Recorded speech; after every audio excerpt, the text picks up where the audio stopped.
વચ્ચે ભગવાન પોતે ઈશ્વર પોતે બાળકન્યાના રૂપમાં રમતો હતો.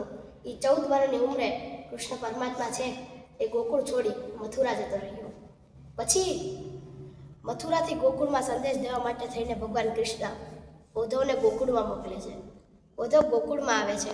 બધાને એમ લાગે છે કે કૃષ્ણ આવ્યા છે, બધાને એમ કે કનૈયો પાછો આવી ગયો, પણ ઉદ્ધવને જોઈને બધા પાછા નિરાશ થઈ જાય છે.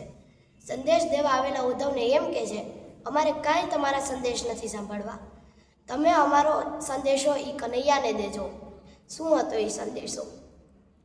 એક વાર ગોકુળ આવો, એક વાર ગોકુળ આવો, માતાજીને મોઢે થાઓ. એક વાર ગોકુળ આવો, માતાજીને મોઢે થાઓ. ગાયુંને સંભાળી જાઓ રે.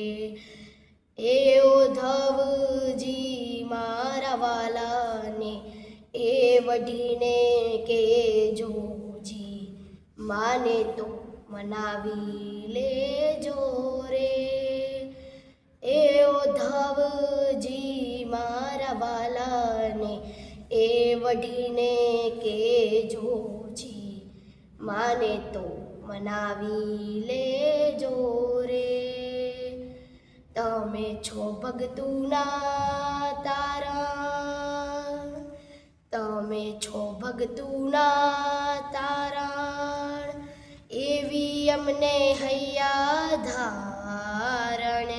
તમે છો ભગતુના તારણ, એવી અમને હૈયા ધારણ. ગુણ ગાય ભાગો ચારણ રે. એ ઉદ્ધવજી મારા વાલાને એ વઢીને કેજોજી, માને તો મનાવી લેજો રે.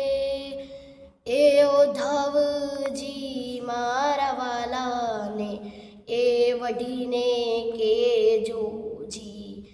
એ ઉદ્ધવ